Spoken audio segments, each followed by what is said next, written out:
For today's video nga ay pumunta ako dito sa bahay ng isa kong kliyente. Ngayon pala ang araw ng kanyang paglilipat. At hindi ko nga siya matutulungan next week dahil nasa bakasyon nga ako. Nagsabi nga siya sa akin kung pwede nga ako pumunta dito after ng vacation ko. Sinabi ko naman sa kanya na pwede naman akong tawagan. At willing nga ako. Dahil nga mahihirapan nga siya i-unpack lahat ng gamit dahil siya nga lang mag-isa ang gagawa nun dahil maliliit pa nga ang kanyang mga anak.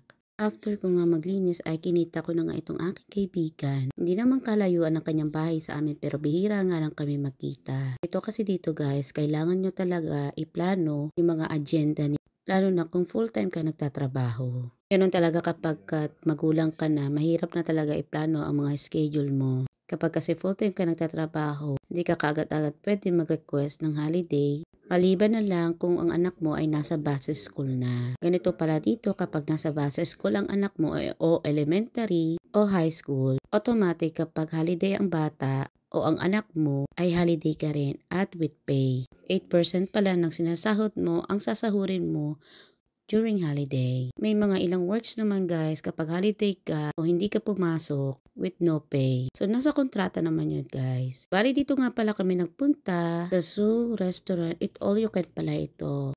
Pag Monday to Thursday, 35.50 euro pala. At kapag naman Friday to Sunday, iba rin ang rate, which is 37.50. Kung sa peso ay nasa 2,250. Worth it na para sa 2.5 hours na pag-i-stay at mai-enjoy mo na ang lahat ng buffet. Bali, yung alcohol na inumin ay may extra pay po pala, which is 2.50 euro.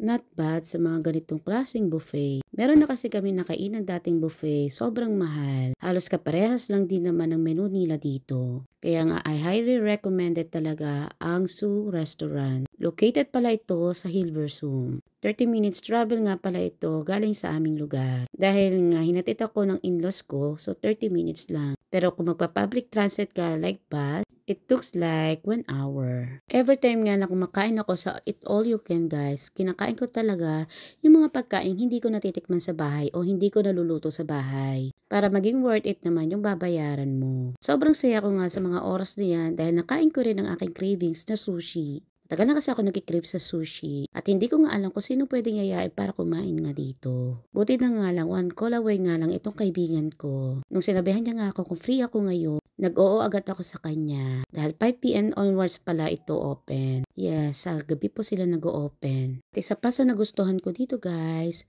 ay may palaruan ang mga bata dito. At pwede kang umupo malapit lamang doon para makikita mo nga ang ginagawa ng iyong anak. Very occupied yung place kaya hindi ka talaga mag-aalala kung saan pupunta ang mga anak mo dahil madali mo lamang makikita. Tulad nga ng lalaking iyan na nakaitim, pinapanood niya nga yung anak niya naglalaro. Nakita nga sa akin dito ni Mami Joy. Sobrang nagustuhan ko nga. Sabi ko gusto kong dalhin dito ang aking anak dahil alam ko matutuwa talaga siya. Hindi man ganun kakumpleto pagdating sa mga palaruan, pero pwede na talaga para sa edad ng aking anak. Kasi hindi mo lang mai-enjoy talaga yung pagkain, pati yung ambience ng lugar ay mai-enjoy mo rin. Sobrang natuwa talaga ako. Sinabi ko talaga kay Mami Joy na surely babalik talaga ako dito at kasama ko na nga yung aking mag-ama. Dito pala sa area ito guys, nandito lahat ng dessert. Sobrang sarap at nakakatakam talaga yung mga dessert nila dito. And take note, unlimited din pala yan. Kahit ilang beses ka bumalik, it's okay lang dahil kasama yan sa binayad mo.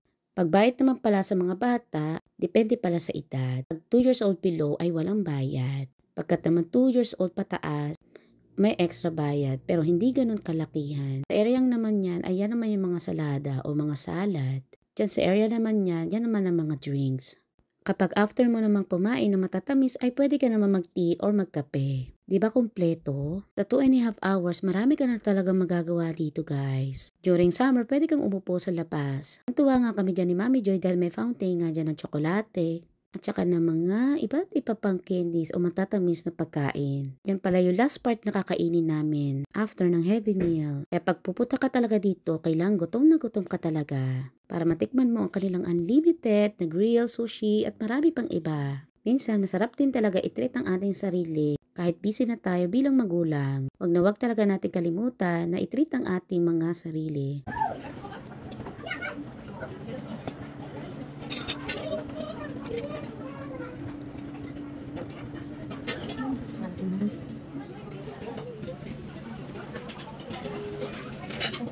At sa area namang ito, nandito naman yung mga flavor ng ice cream. Kahit nga malamig ang panahon, ay hindi mo nga matitiis hindi tikman ang kanilang napakasarap na ice cream. At dito naman guys, yung coffee machine. Sobrang kumpleto nga sila. Dahil after mo nga kumain ng mga heavy meals, meron pa rin silang pampagana. Nanay ko nga itong coffee nila guys. Tuwa-tuwa nga ako dyan. Pwede ka naman pumili, meron naman silang tea, hot choco, or coffee. Dito nga pala ay self-service. Maliban na lang kung magpapaluto ka ng steak. After maluto, sila mismo ang magdadala sa table mo. Very family ideal talaga ang lugar na ito. Hindi lamang sa mag-couple, magkakaibigan, kahit sa mga elders. Kasi kanina may nakita nga akong elders dito guys, na grupo lamang sila. Surely talaga guys, ay babalik talaga ako dito at kasama ko na nga ang aking mag-ama. Yun lamang po.